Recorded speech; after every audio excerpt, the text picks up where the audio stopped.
여러분 안녕하세요. 미솔쌤의 한국사 시간입니다. 오늘은 1930년대부터 40년대까지 식민 통치 모습을 살펴보도록 하겠습니다. 우리는 이 시기를 민족 말살 통치라고 부르는데요. 이 말은 우리의 민족성을 말살시키겠다는 뜻이야. 쉽게 얘기하면 우리는 지금 다 나는 한국인이야 이런 생각을 가지고 있잖아. 여기서 나는 아닌데, 나 일본인인데 이런 사람들 없죠. 이 시기도 마찬가지예요. 지금 일본의 식민 지배를 받고는 있지만 그래도 나는 한국인이야 이런 생각을 가지고 있었어. 그런데 이러한 우리의 정체성, 아이덴티티를 없애려고 한 거예요. 그럼 여기서 한 가지 의문이 생기죠. 아니 그럼 왜 하필 지금이야? 일제가 우리를 식민 지배한 게 1910년인데 왜 그때 안 하고 20년이나 훌쩍 지난 이 시기 정체성과 민족의식을 없애려 한 걸까요? 그것은 바로 당시 일본의 대외 정책과 관련이 있습니다. 이건 배경이니까 간단히만 얘기할게요. 1929년 미국에서 경제 대공황이 발생합니다. 1차 세계대전 때 미국은 다른 나라에 물건을 팔아먹으면서 엄청 성장을 해요. 그래서 공장에서 물건을 계속 만들었지. 잘 팔리니까. 하지만 전쟁이 끝나자 전만큼 수요가 없는 거야. 하지만 여전히 공장에서는 물건을 계속 만들어요. 그런데 안 팔려. 재고가 쌓이겠죠. 쌓이고 쌓이다가 회사가 결국 망합니다. 회사에서 일하던 사람들 잘리고요. 실업자가 되었어. 월급을 못 받아. 돈이 없죠. 그러면 물건을 못 사고. 이런 사람들이 한둘이 아니야. 사람들이 물건을 더 안 사기 시작해요. 그러면 물건은 계속해서 쌓여가고 회사가 망합니다.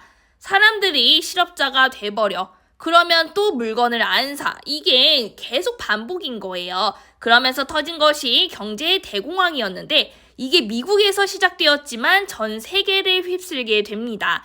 세계 각국의 나라들은 이걸 해결해야겠죠.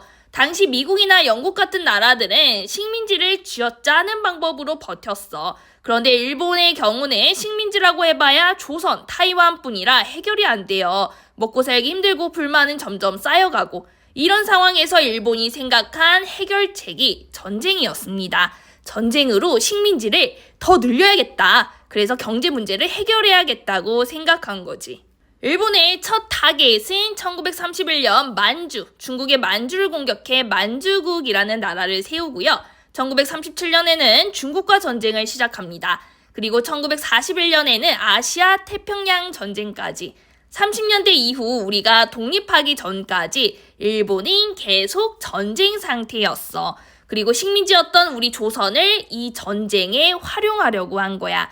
그래서 1930년대 이후 일본의 식민 통치는 일본의 전쟁과 관련이 있습니다. 그럼 구체적으로 이 시대의 모습을 하나하나 살펴볼게요. 먼저 전쟁을 하려면 뭐가 필요할까? 전쟁터에 나가서 싸울 사람들이 필요하죠. 군사들이 많으면 많을수록 유리할 거 아니야. 당연히 조선인들도 전쟁터로 끌고 갑니다. 그런데 우리 입장에서는 이 전쟁이 달갑겠니? 우리가 왜 일본을 위해 전쟁터 나가야 돼? 불만이 당연히 있을 거 아니야. 그러자 일본은 이렇게 얘기합니다. 왜긴 왜야? 너희 일본인이잖아. 일본 천황의 백성이잖아. 당연히 전쟁터 나가야지. 천황을 위해 목숨 바쳐야지. 이렇게 얘기하는 거예요. 이것을 황국신민화 정책이라고 합니다. 우리를 황국신민으로 만들겠다는 의미인데요. 여기서 황국은 황제가 다스리는 나라. 그럼 여기서 말하는 황제란 누굴 얘기하는 걸까? 일본의 천황을 얘기하는 거예요. 그리고 신민은 신하인 백성. 즉 황국신민화 정책이란 일본 천황이 다스리는 나라의 신하인 백성으로 만드는 정책입니다. 넌 조선인이 아니라 황국의 신민이야. 그러니까 일본의 전쟁을 위해 너도 힘써야지. 이런 얘기를 하려 한 거야. 그러면 어떻게 우리를 세뇌시키고 주입시켰는지 사례를 통해 볼게요. 첫 번째, 조선인과 일본인은 하나라는 헛소리를 합니다.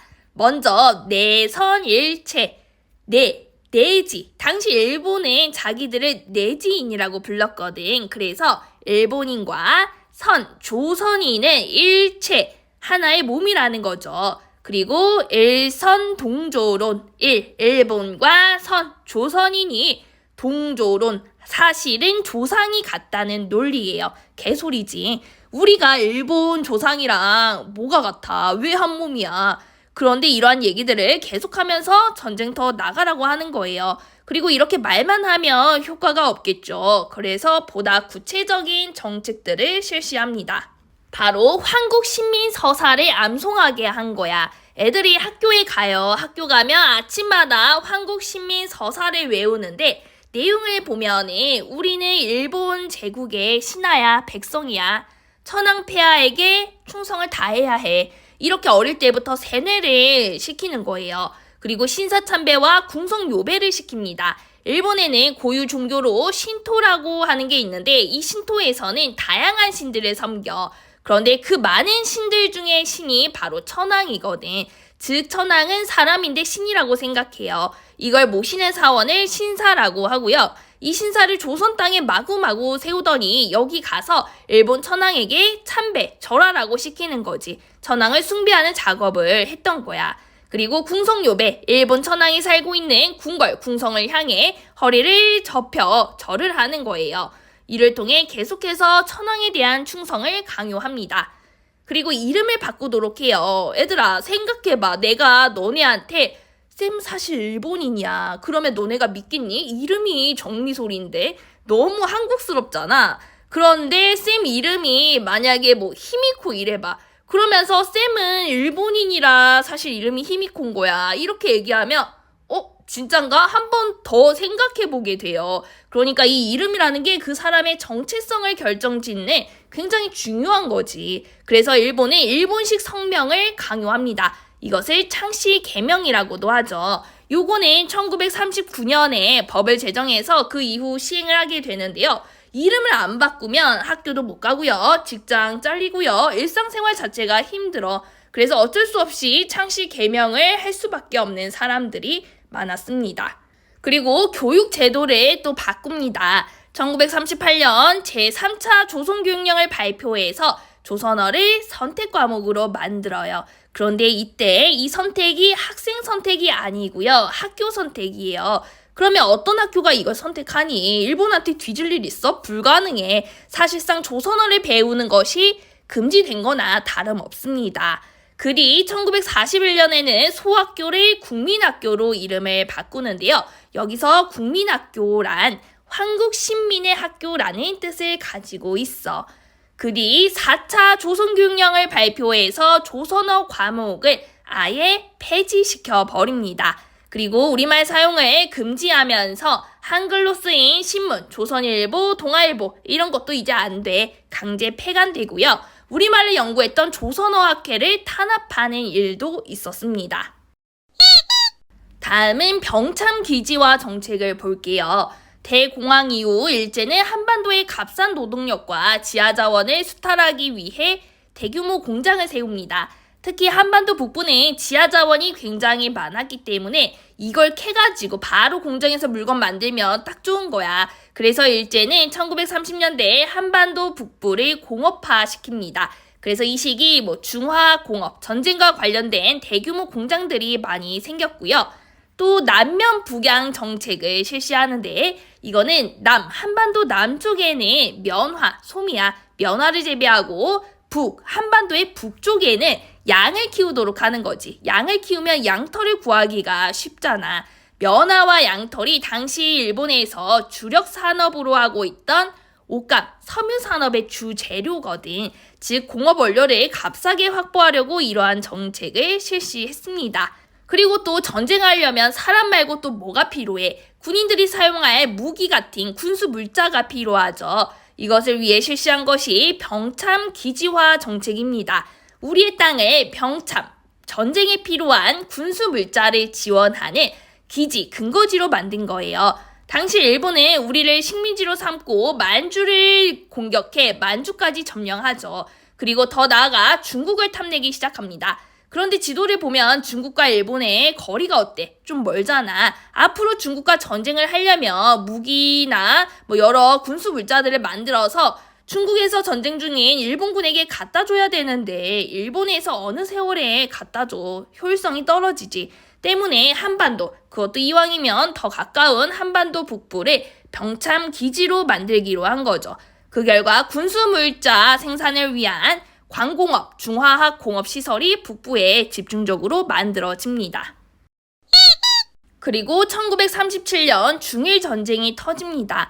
원래 일본의 계획은 당시 중국 수도인 난징에서 중국인들을 많이 죽이면 중국이 놀래서 항복할 거라 생각했어. 그래서 빨리빨리 전쟁 끝내야지 했는데 중국이 항복을 안 해요. 당시 중국은 원래 분열 중이었는데 갑자기 화해를 하더니 일본에 저항을 하기 시작하는 거야. 그러자 일본은 1938년 국가 총동원법을 제정해 물적 자원과 인적 자원을 합법적으로 가져가기 시작했는데요. 뭘 어떤 식으로 가져갔는지 볼게요.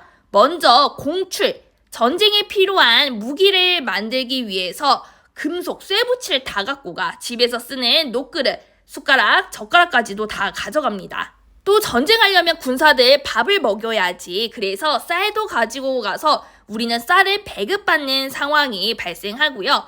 그 다음 인적 자원은 조선인들을 전쟁터에 데리고 가는 거야. 처음에는 지원병이라는 이름으로 가지만 누가 지원을 하겠니? 뒤에는 강제로 끌고 갑니다. 그게 징병제고요. 그 다음 징용, 전쟁에 필요한 물건을 만드는 곳, 탄광, 비행장, 공사 현장에 일을 시키려고 끌고 가요. 그래서 당시 수많은 사람들이 군사 물자를 보급하고 생산하는 곳에 끌려가 희생을 당합니다.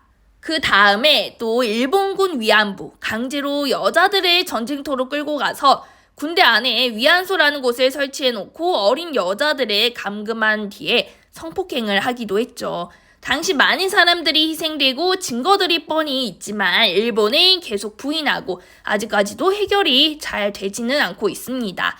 그리고 전쟁 막바지에는 여자 정신근로령을 만들어 여성을 군수 공장에서 일하게도 했고요. 근로보국대를 만들어 어린 학생들마저 전쟁 물자를 만드는 데 동원이 되었습니다. 여기까지 해서 일본의 식민통치 모습을 다 살펴봤고요. 1910년대 무단통치, 20년대의 민족 분열 통치, 30년대 이후 민족 말살 통치까지 각 시기별로 특징이 달라요. 그래서 어떤 특징들이 있는지 비교, 구별을 하면서 공부를 하기 바랍니다.